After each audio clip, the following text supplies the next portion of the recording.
The United Nations Security Council just a few minutes ago voting 13-0 to boost aid to the Gaza Strip. The United States and Russia abstained from the vote. Now, today's vote comes after nearly 2 weeks of negotiations and already several days of delays. Greg Palkot with more from Tel Aviv, Israel. Greg.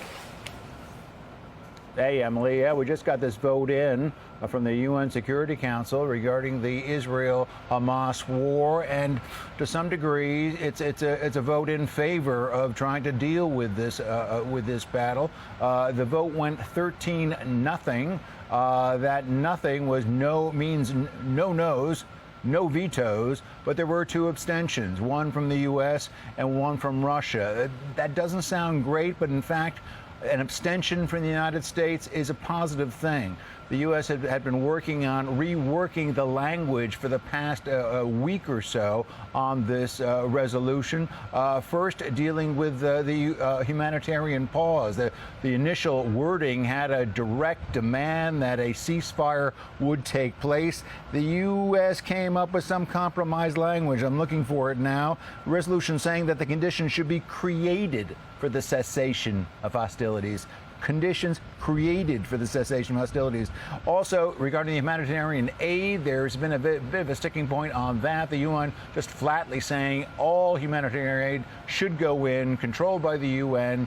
By all means, the U.S. has been worried, as has Israel, that maybe some other stuff could get mixed in with that aid if Israel doesn't have a hand in it. So basically what they're calling for steps, the resolution says, steps would be taken to allow in more humanitarian aid. Those steps could mean, yes, more aid could be coming, but maybe not a full-blown Russia of aid as had been initially referred to in the wording. So again, that was enough for a U.S. abstention. We heard from the U.S. ambassador to the UN, Linda Thomas-Greenfield, and she frankly overnight had said, yes, the resolution as it stands is something we could vote on, which is kind of short of saying vote for, and that's exactly what happened. Russia had problems with the wording too. Russia probably did not think it went as far as a lot of other people would have liked it to have gone, and this was their way of issuing an opinion. But again, they didn't issue a veto either. So I think this is seen overall as a win for the folks trying to rein in a bit the Israeli war against Hamas. Not a full-blown win, but maybe a qualified win. Emily, let me just bring you up to date just on one final point. Bad hostage news. It was announced today that 73-year-old Gadi Haggai, an Israeli-American held hostage by Hamas, is actually dead in captivity. He was shot and killed on October 7th when Hamas came into his kibbutz and took him away. His body remains in Gaza. He's the first of 8 American dual citizens held inside Gaza that we now know is dead.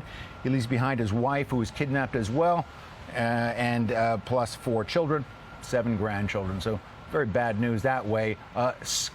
Somewhat hopeful news coming out of the UN. Back to you.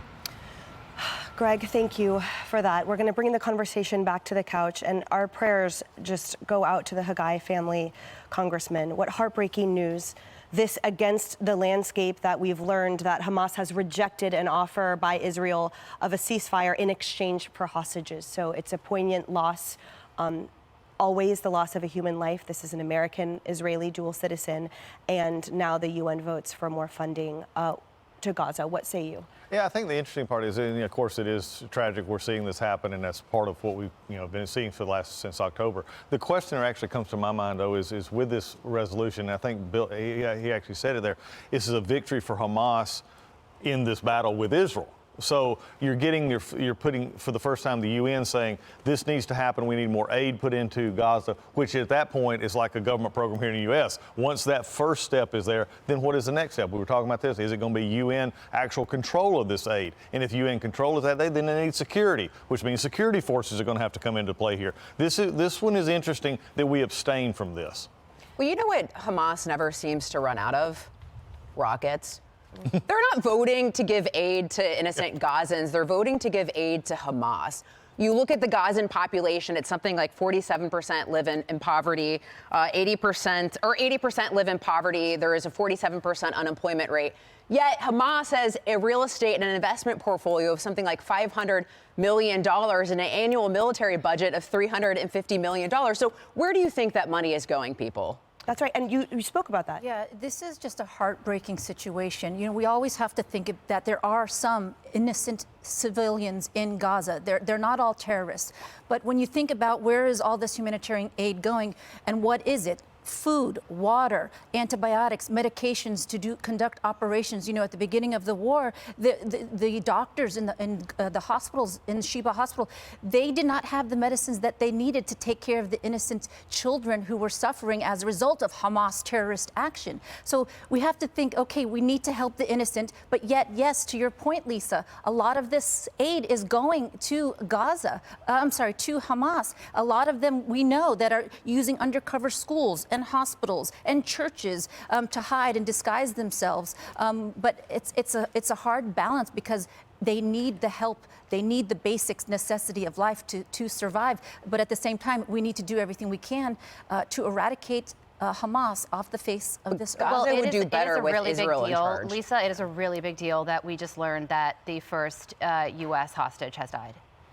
We all celebrated the release of the little girl, first American to be released, and to hear that the first American hostage, who was held hostage for how many days now, has passed away. You need to take a beat and think about this man and his life and the news, and think about the consideration that the Biden administration might be under now. After, I know that the UN can be very confusing, and I just got a lesson from Doug on really what this means. But by abstaining from this vote, that means that the Biden administration in the United States just basically said, hands off, okay, let this aid go to Gaza, which means let this aid possibly go to Hamas. If the United States said voted no, then there would not have been an increase in aid. So to have these two things happen at the same time is notable. One last thing, I'm so sorry, I just want to say one last thing.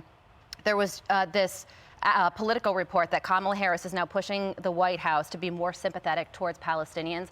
I would urge her to remember this man and all the United States citizens who died in this terror attack before she rushes to be for sympathy towards Palestinians. I understand the innocent civilians there. They're also being held hostage by Hamas. They also voted Hamas into power. The Hagai family, our prayers are with you, our love is with you, and Gadi, may your memory be a blessing.